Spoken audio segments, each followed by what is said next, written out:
I truly believe nothing is going to change unless we start trying to change the conversation. So if we are completely unwilling as people to age out loud, we are never going to shift the needle, right? It's never going to be okay to be 40, 45, 47, 50, 55, 60 at work unless people are willing to share that they are, that age. Hello, you are listening to the Late Bloomer Living podcast. It's season 4, and here we are still reimagining, rethinking, and redefining what it means to be in midlife and what's possible as we age. We are gathering energy, momentum, and excitement for our next chapter via candid conversations with other midlifers about their own pivots, pitfalls, and triumphs. I'm Yvonne Marchese, your host, and I'm so happy you're here. I created this podcast to give you inspiration and let you know you're not alone in feeling stuck in midlife. Both men and women are welcome here, but if you are a woman, I also invite you to join the Age Agitators Club for Women, where we come together monthly to hatch our plans for making waves as we age. Being part of this community for women will remind you on a regular basis that you're not too old, and it's never too late to do that thing you've been thinking about. You can find more information at latebloomerliving.com/community, and I hope to see you there. Hello, my friend. I have a question for you, and here's a little warning. I'm coming in hot right now. Are you comfortable saying your age out loud?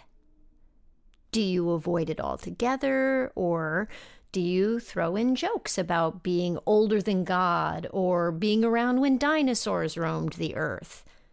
Do you say things like, I'm 29 again? I know these jokes seem harmless, but I'd like you to consider the idea that joking about being over the hill or having a senior moment, they're actually harmful. Those jokes work to cement the idea that you're past your prime and everything is downhill from here. What if, instead of joking about our age or avoiding telling people about our age, we decided to own it, loud and proud? Here's a quote from today's guest. If we don't start sharing our age and aging out loud, we're never going to shift the cultural conversation about what it means to move into our 40s, 50s, 60s, and beyond. Aging does not make you irrelevant. I love that quote. My guest today is Katie Fogarty. She's the host and creator of A Certain Age podcast. She's also the CEO and founder of the Reboot Group, which is a communications consultancy that helps companies and professionals grow through better career and brand stories. She founded the Reboot Group after a writing and communications career that spanned Capitol Hill, corporate America, the television news, and she launched her podcast when she was 50 years old. I highly recommend it, by the way. So, without further ado, here's Katie Fogarty. Let's go. Hey, Katie, thank you so much for being with me today. I am delighted to be here. I appreciate the invitation. I have to tell you that it was because I listened to your podcast one day, and every morning now in my kitchen, I usually make hot tea for my teenager to tempt him to come out of bed. Nice.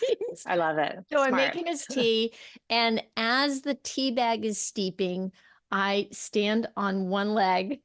Do you remember that trick? I can't remember who your guest was. Well, you are taking care of future Yvonne by doing that. That tip and trick was taught to me by Dr. Vonda Wright, who is an orthopedic surgeon, and she's also an academic researcher into senior Olympians. And she shared that we can continue to build muscle and be strong up until our 70s, but one of the first things to go is balance.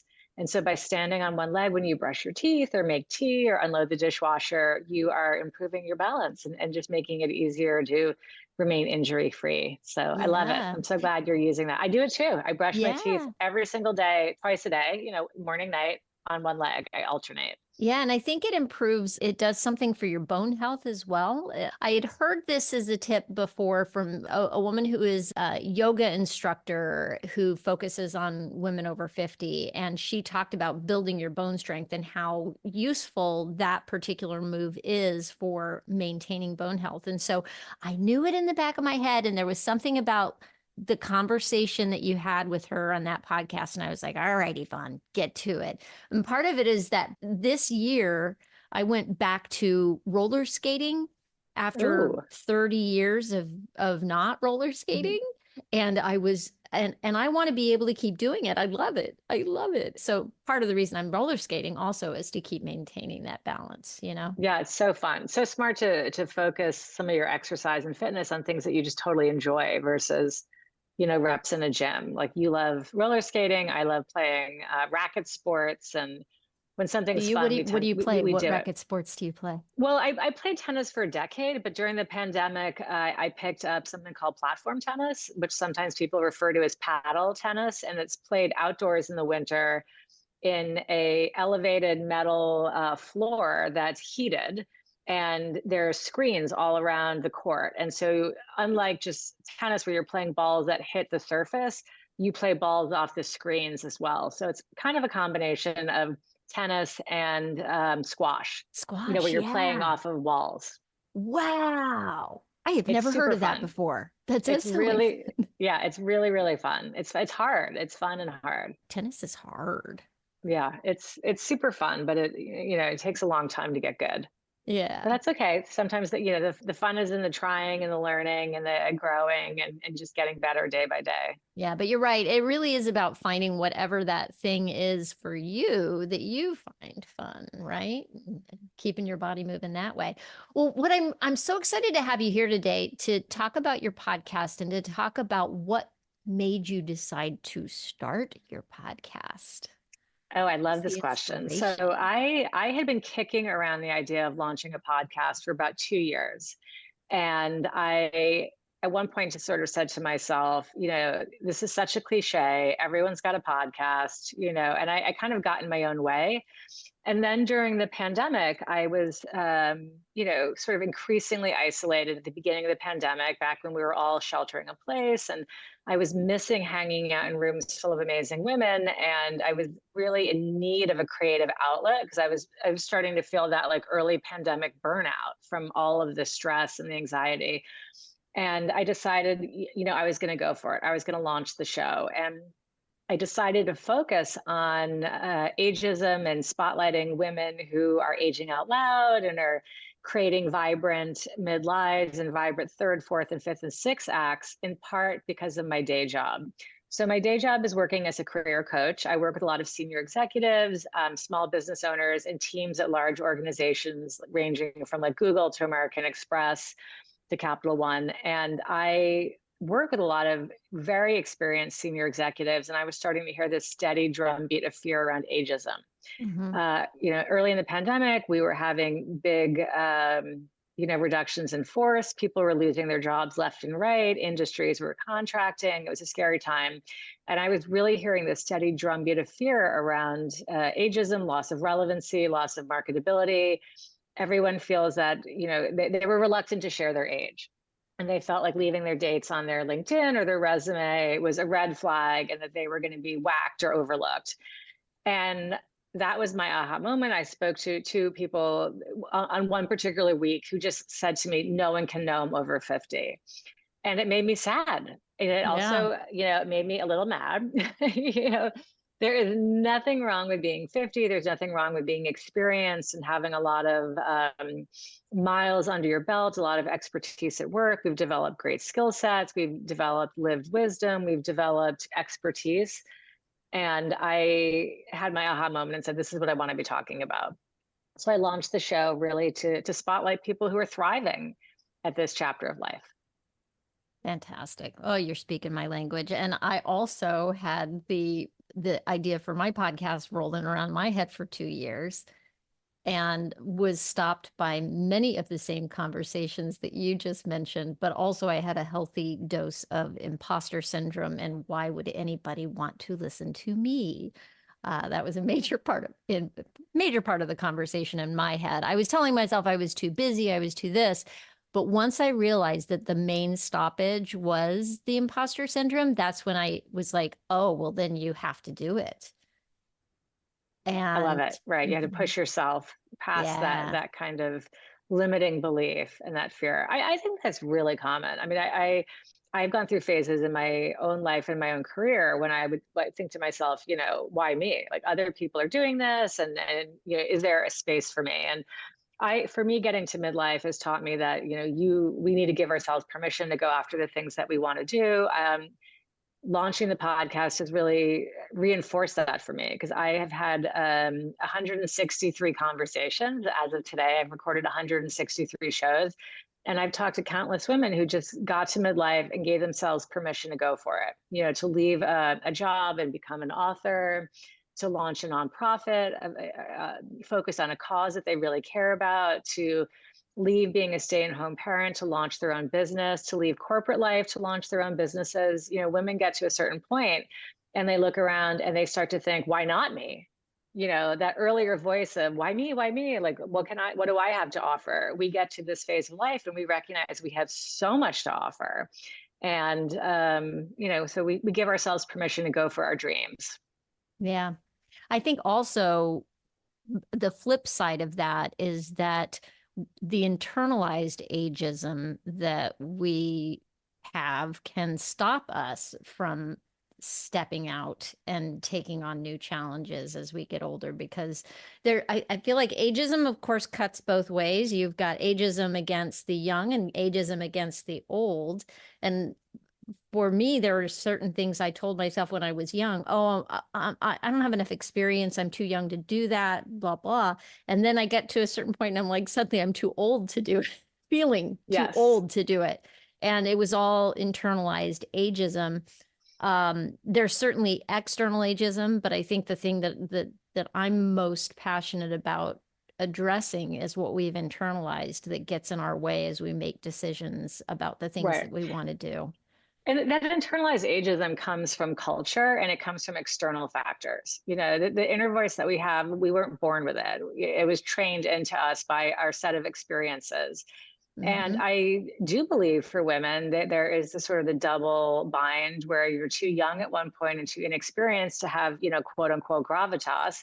And then when you're older, it's like you're too old. And it's like literally like the Goldilocks syndrome. It's like just never quite right, Yep. and you're never exactly the right age, and so much of this is total nonsense. And I do believe getting to a certain age, getting to midlife teaches us that. We realize that we are exactly the right age at any given time to go after what it is we want to go after. Yeah, absolutely. And there's such an opportunity in midlife because you still have some energy. You might still be feeling pretty good in your body and have, what you need to be able to launch into doing something new. Yes. And I think that certainly can be true at any age, but I think there's a really particular tipping point in mid age where you can really kind of explore yourself in a new way that you maybe didn't allow yourself to do before, either because you're raising kids or because, any number of things that might have been going on in your life prior to that. Right. I think it's interesting. I mean, I feel actually like a little bit squeezed right now too in terms of time. Like I still have three kids that range from 16 to 23. Hmm. It's exactly what they say when you're young. You have little kids, you have little problems. You've got big kids, you've got bigger problems. I'm helping them figure out, their career, their next steps, launching themselves into early adulthood. They're big questions, and it still requires time. I mean, I can close my eyes at the swimming pool and the beach now, which I couldn't do when my kids were young. Right.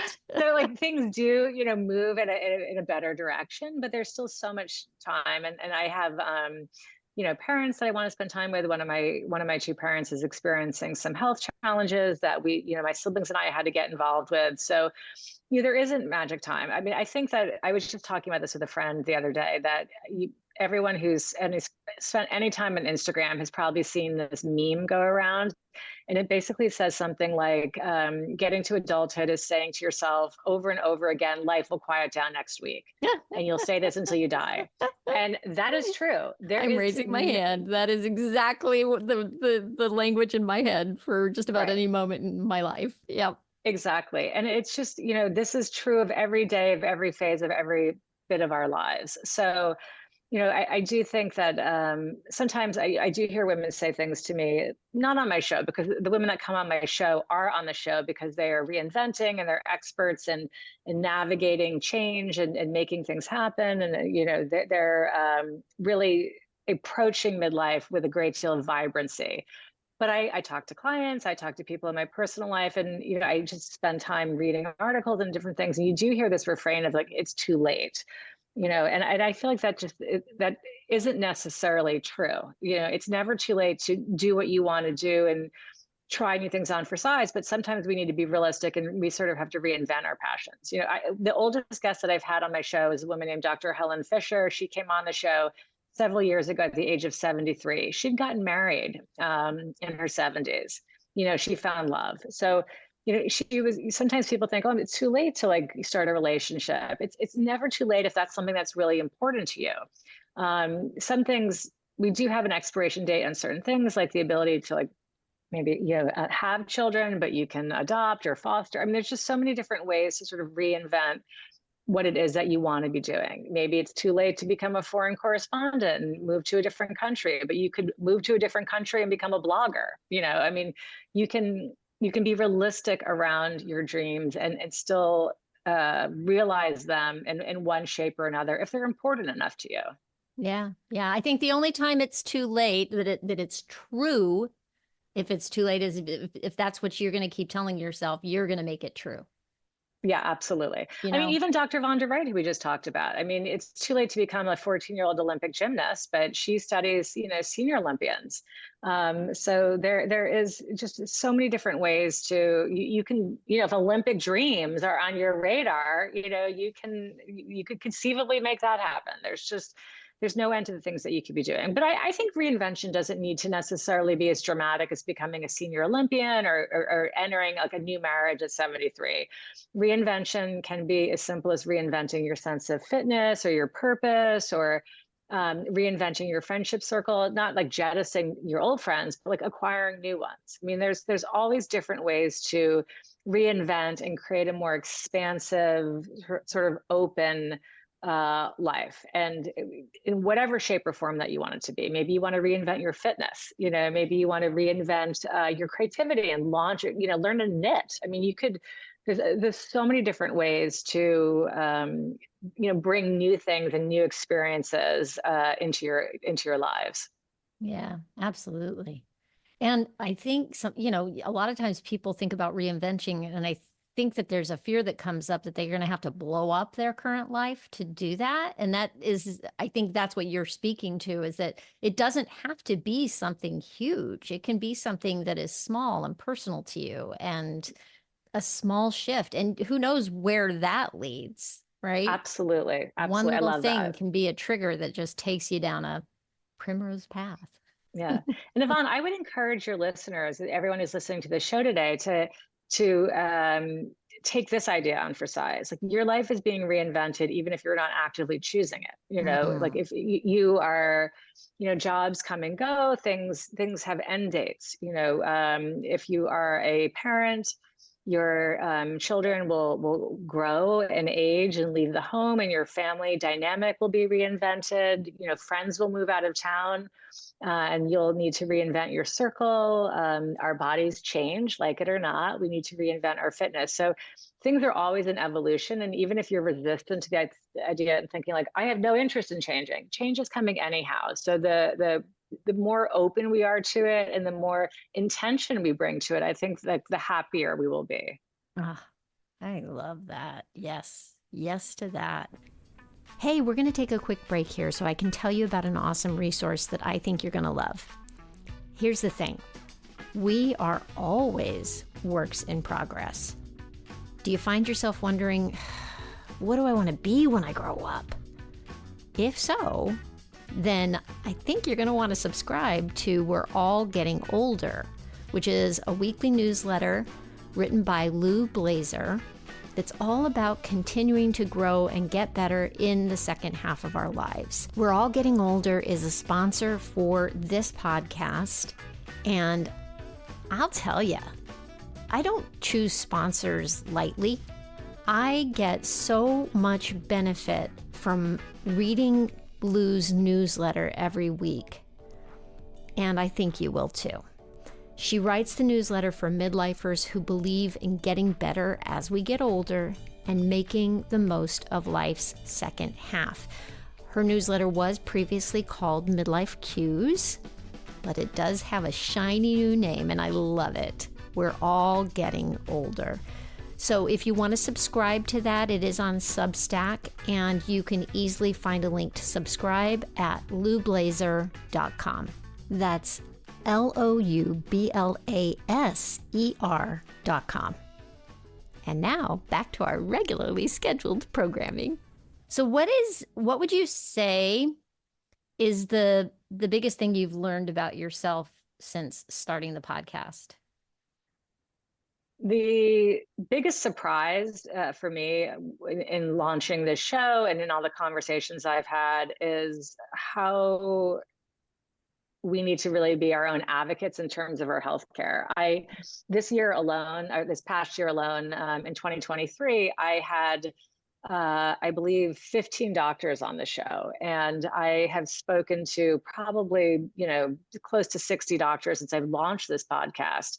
And we really need to be our own healthcare advocates. I have learned from all the amazing doctors who've been on my show who are really leading the charge on things like menopause care and bone health and cardiac impacts, that these women have done the work themselves to be better educated. Our healthcare system, our medical schools do not train doctors in menopause. I think they get an hour or two of training in their whole course. Amazing, isn't it? There is a real deficit of research into the impacts of menopause on women's health.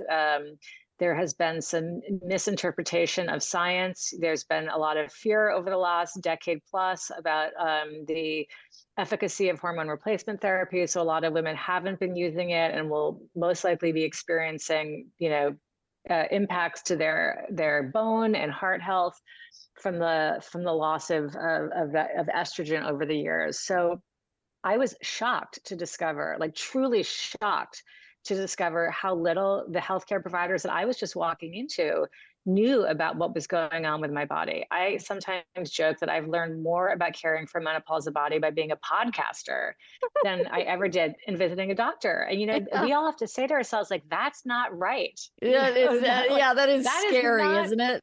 That is not right. And so if you're assuming that your doctor is this sort of person, in charge of everything, and you're getting the best healthcare, you really need to educate yourself. There are menopause trained specialists across the country. You can head to the National Association of Menopause Specialists. That's NAMS. It's at menopause.org. You can find menopause trained providers in your area. And there are also a lot of really wonderful telehealth platforms that have emerged to connect women with menopause specialists. And in no particular order, there Electra Health is one, Alloy Health, MIDI Health, Geneve, Her MD.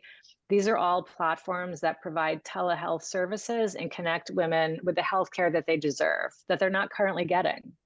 Yeah. Didn't I see something you posted recently? Are you on the board for something? Yes, I just joined.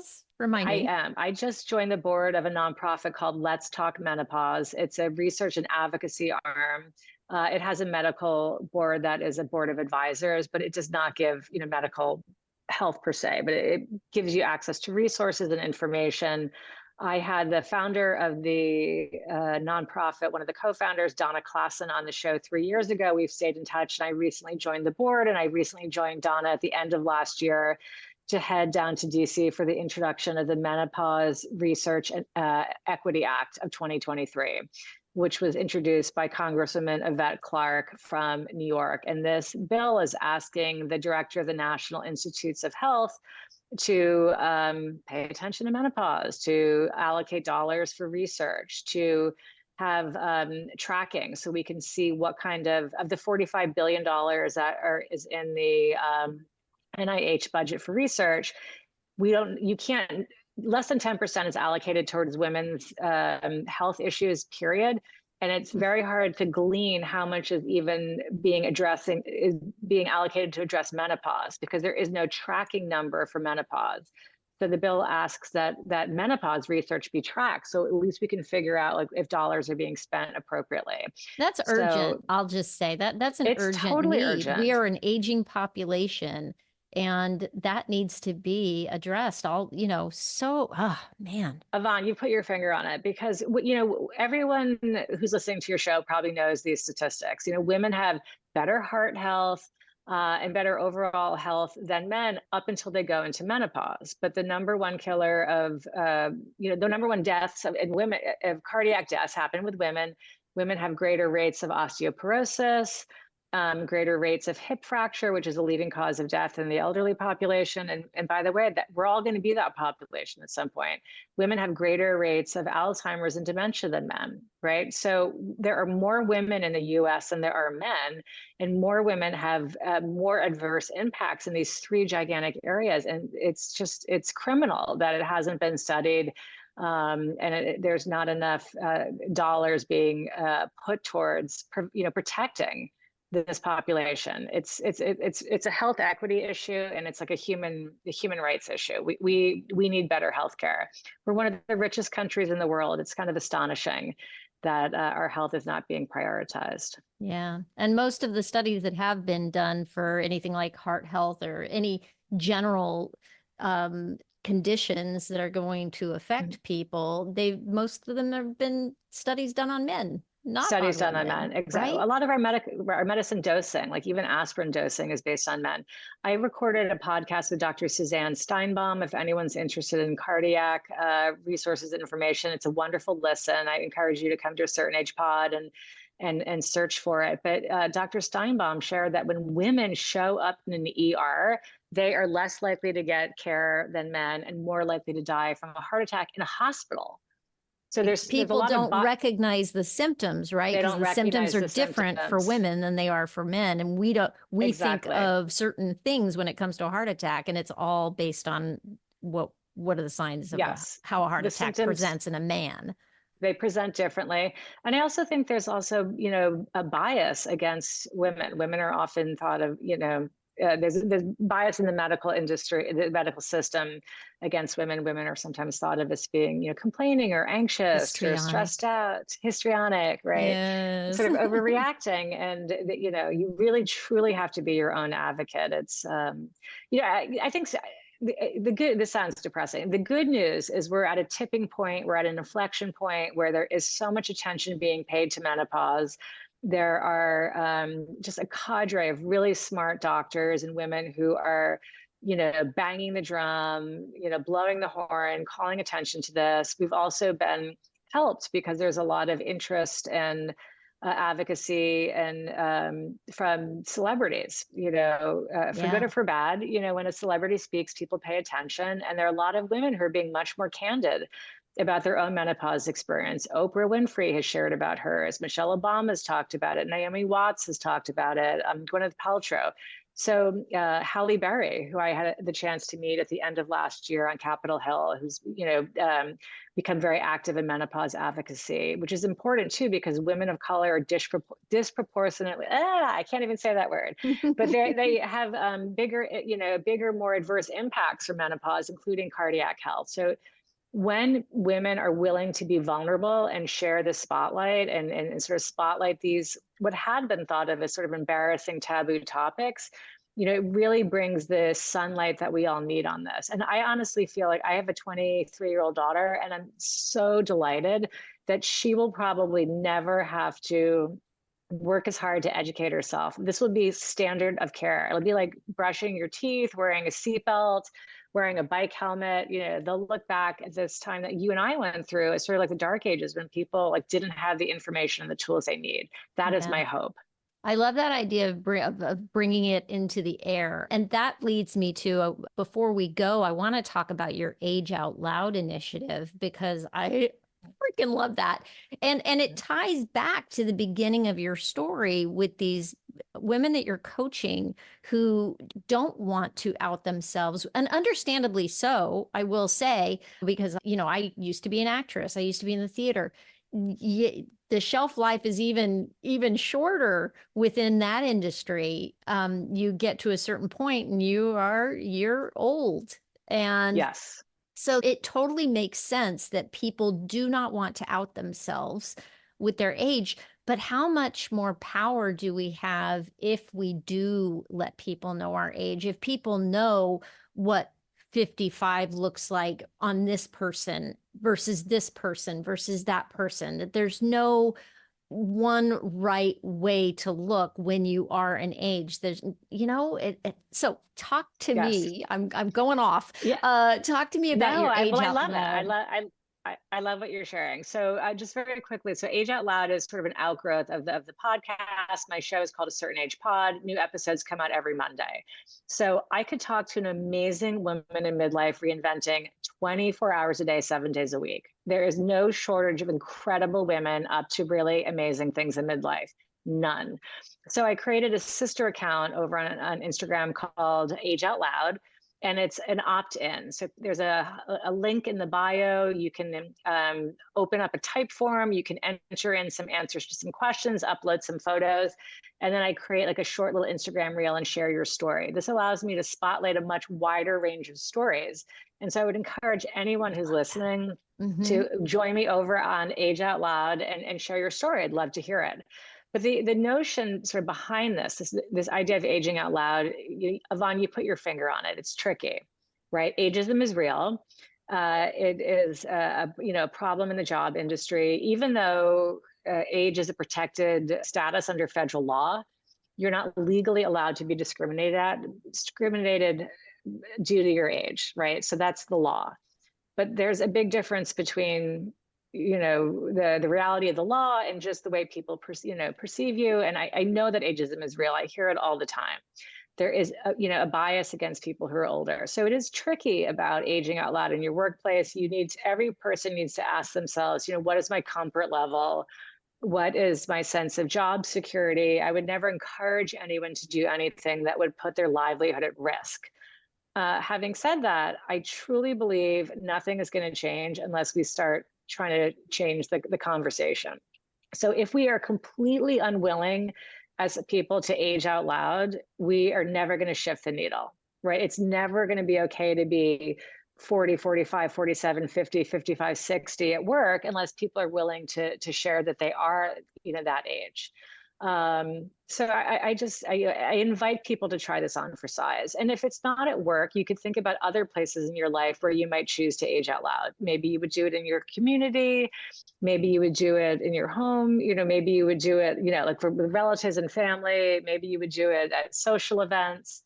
I think there are different ways of trying this on for size that are comfortable. But and then we have to just kind of, and I do this myself. I have to watch my own language. I've really gotten much better at editing myself. And I no longer say things like senior moment, to describe something like, which is brain fog, which is just a natural byproduct of, menopause. A lot of us go through that. It is can be a product of stress and, the aging brain, but I'm not lumping things into senior moments. I'm trying not to talk to people who are chronologically younger than me and saying things like, you're so young, as if that's like just characterizes this gigantic group of people. So I'm just trying to be more mindful of my own language. And I think that's also another way to kind of approach this. Yeah, the awareness. I mean, I feel like once you start to open your awareness to what is ageist, what is internalized ageism, what is ageism that you're foisting upon somebody or upon yourself, there's so much power to be had just by becoming aware of it, because once you're aware of it, then you have a choice in the matter about the Yes. language that you're using, about the words that you're using. And then that affects your actions. Yes. Yvonne, I've got a great a tip I want to share that I got from one of my podcast guests. So I had a woman on the show named Dr. Amanda Hansen. Her Instagram handle is the Midlife Muse. She is Mhm. a psychologist. She shares really wonderful advice for anyone who's looking, to hear more about ageism. But when she was a guest on my show, she said she stopped coloring her hair at one point because she asked herself, do I really believe that I'm less attractive with my natural hair color? And she said, no, like, I don't think that's true. And she asked herself a few other questions about aging. And she said, like, am I afraid of aging? Do I think aging is terrible? Do I feel like older people, so she asked herself all these questions and, she decided, I don't believe these things to be true. So when we have that moment of, oh my gosh, do I feel that being older makes me less relevant at work? If we ask ourselves, do I really believe this to be true? The answer is probably no. And quite often we don't ask ourselves these questions. We just sort of blindly move through the world. But Mhm. when we're confronted with the opportunity to say, do I really believe this to be true? Do I feel like less sexy, less relevant, less healthy, less fit, less of a good partner, less creative? Because I'm now 54, the answer is probably no, I don't believe that to be true. So this is just a great tool that I invite anyone who's listening to take on. I feel like when we ask ourselves these questions, we can really just expand our view of what we think is possible for ourselves and what we think is possible for everyone else who's in this chapter of life with us. Love it. Thank you so much for being my guest today. It was amazing to sit down and get a chance to talk to you about this thing that we're both so passionate about. And I love that trick of looking at something and just asking, is it true? Is it Right. Do I true? believe it to be true? The answer is most likely no. Yvonne, thank you so much for this invitation. I love hanging out with fellow podcasters. I love that you're focused on the same area, giving people information, tools, resources, and inspiration to recognize this is such a rich and vibrant chapter. So I really appreciate the invitation. What are you most excited about before you go? I always like to ask people what they're excited about that's coming up. That's a great question. So I have like a weird answer. So I have been trying to write a book for several years and I just have not gotten my act together to do it. So I am most excited that we're in, a new year and that I have a new opportunity to make this happen. So I'm kind of I guess I'm just trying to manifest this. I am most excited about the fact that I'm finally sitting down and doing this thing that I've told myself I'm going to do forever. So that's it. I'm putting it out into the universe, Ivana. I'm making it happen. You're my I'm a accountability believer. partner. I'm a You're believer. you're my accountability partner now. There you go. You got me. Check in with me. If you want me to check in with you, I will. I love it. I love it. You got Thank you. this. It's like once you make a decision to do that and out yourself to other people, it's amazing the power that that has, isn't it? Yes, I agree. Oh my gosh. Well, best of luck to you. Thank you again for everything. Thank you, Yvonne. Well, there you have it. Okay, my friend, I have a challenge for you. Just start listening to your everyday conversations with people. Notice when you are being ageist in any way, shape, or form. Just notice it. Just and see if when you start to notice it, it gives you a little bit of power over it. Power in choosing your words. And I am telling you, it's a game changer.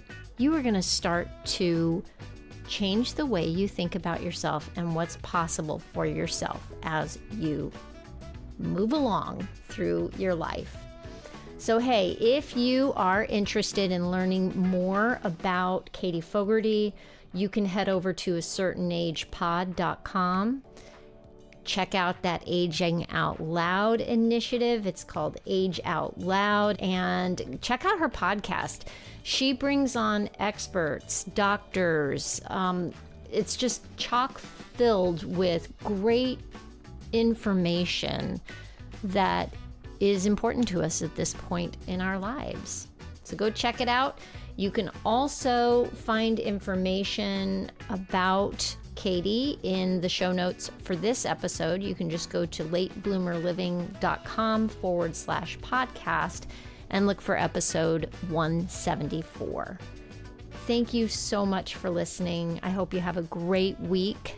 Stay safe and well. Talk soon.